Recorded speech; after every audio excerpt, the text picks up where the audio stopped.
अब जैसे कि पहले से ये वाला हम देख रहे थे, जिसमें कि हम बताए थे कि जाइलम और फोलम दो टिश्यूज़ के बीच में होता है कैम्बियम, जिसको लैटरल मेरिस्टेमेटिक टिश्यू भी कहते हैं। ठीक है, तो जाइलम और फोलम, जिसमें जाइलम हमने कवर किया, जाइलम के बारे में सारा बेसिक्स फंक्शन, उसमें के 4 प्रकार का जो सेल होता है, कौन सा डेड होता है, कौन सा लिविंग होता है, ये डिटेल में हमने कवर किया। अब फोलम को देखते हैं। तो ये एक फोलम टिश्यू है। ठीक है, ये एक फोलम टिश्यू है।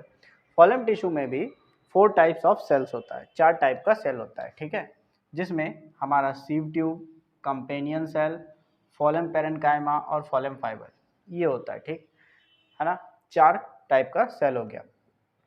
अब यहाँ पे ध्यान से देखना है, ये जो रेड कलर का जो बीच में स्पेस दिखाई दे रहा है, जो रेड कलर के वॉल से बनाया है, इसके बीच में ये जो स्पेस दिखाई दे रहा है वाइट सा, है ना, ये जो स्पेस है, ये जो स्पेस दिखाई दे रहा है, ये है सीव ट्यूब। ठीक है, ट्यूबुलर स्ट्रक्चर है, तो ये है हमारा सीव ट्यूब। ठीक है, इसी सीव ट्यूब के बीच बीच में, मतलब जंक्शन पे या एंड पे समझ लें, इसी सीव ट्यूब के एंड पे हमारा एक ऐसा होल जैसा, मतलब बीच बीच में छेद जैसा एक प्लेट दिखाई देता है। ठीक है, इसको हम कहते हैं सीव प्लेट। ठीक है, ये जो है, ये एक प्लेट टाइप का दिखाई देता है एंड पे, जिसमें छोटा छोटा सा होल्स होता है, जिसके थ्रू यहाँ से ट्रांसपोर्टेशन होता है वाटर या मिनरल्स का, है ना, जो फूड बन के आता है उसका ट्रांसपोर्टेशन होता है। तो फिर ये जो लास्ट में जो लगा होता है, ये प्लेट नुमा स्ट्रक्चर, इसको कहते हैं सीव प्लेट। ठीक है, ये अलग से कोई कंपोनेंट नहीं है, सीव ट्यूब के अंदर ही होता है, प्लेट जैसा दिखता है, इसलिए इसको हम सीव प्लेट के नाम से जानते हैं। ठीक है, तो ये सीव ट्यूब हो गया एक एक प्रकार का सेल। दूसरा सेल, ये जो लाइनिंग दिखाई दे रहा है ब्लैक कलर का वॉल का, ये जो लाइनिंग है, ये जो लाइनिंग सा दिखाई दे रहा है ऐसे ऐसे करके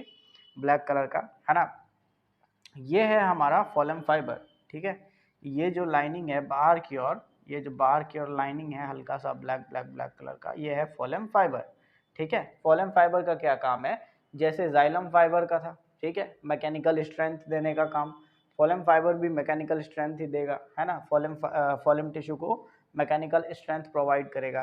ठीक है, और ये किससे जुड़ा होता है, ये सीव ट्यूब से जुड़ा हुआ होता है, ये सीव ट्यूब से बिल्कुल जुड़ा हुआ होता है, ताकि इसको स्ट्रेंथ दे पाए। ठीक है, इसी के अंदर की ओर ये जो वाइट वाला हिस्सा दिखाई दे रहा है, और सेंटर में न्यूक्लियस है, ये वाला, ये वाइट वाला हिस्सा, और इसके सेंटर में जो ये न्यूक्लियस है, इसको हम कहेंगे कंपेनियन सेल। ठीक है, इसको हम कहेंगे कंपेनियन सेल। इसका जो वॉल होता है वो बहुत ही पतला होता है। ठीक है, इसका वॉल बहुत ही पतला होता है, सेंटर में ये न्यूक्लियस है, और एक्टिव साइटोप्लाज्म भी होता है, इसमें साइटोप्लाज्म भी होता है, जो कि एक्टिव होता है, रेगुलर वर्क कर रहा होता है। ठीक है, आया बात समझ में। लेकिन इसके बारे में एक बात ध्यान रखना है कि जो भी नॉन फ्लावरिंग प्लांट्स है, जो भी जैसा भी नॉन फ्लावरिंग प्लांट होता है, उसमें ये एब्सेंट होता है। ठीक है, ये जो है नॉन फ्लावरिंग प्लांट में एब्सेंट होगा, कौन सा, कंपेनियन सेल। ठीक है, तो इस तरीके से 4 प्रकार का सेल देखा फोलम के अंदर, सीव ट्यूब, कंपेनियन सेल, फोरन पेरेन्काइमा और फोलम फाइबर।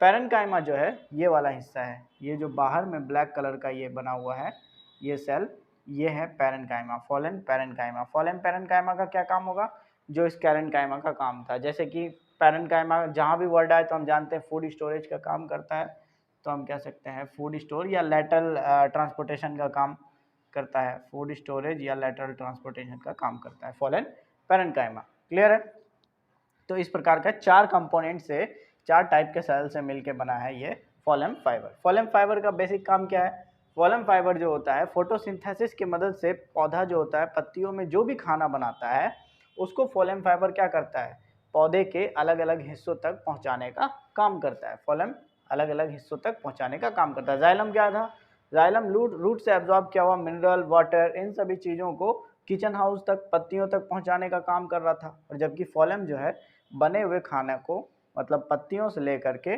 उसको जगह जगह जहाँ पे भी बॉडी पार्ट में, मतलब प्लांट के बॉडी पार्ट में ज़रूरत है, वहाँ तक ये ट्रांसपोर्ट करने का काम करेगा। ठीक है, यहाँ सीव ट्यूब के बारे में कुछ बात याद रखना जरूरी है कि जब सीव ट्यूब मैच्योर नहीं होता है, जब सीव ट्यूब मैच्योर नहीं होता है, तो उसमें हमको साइटोप्लाज्म भी देखने को मिलेगा, न्यूक्लियस भी देखने को मिलेगा छोटा सा।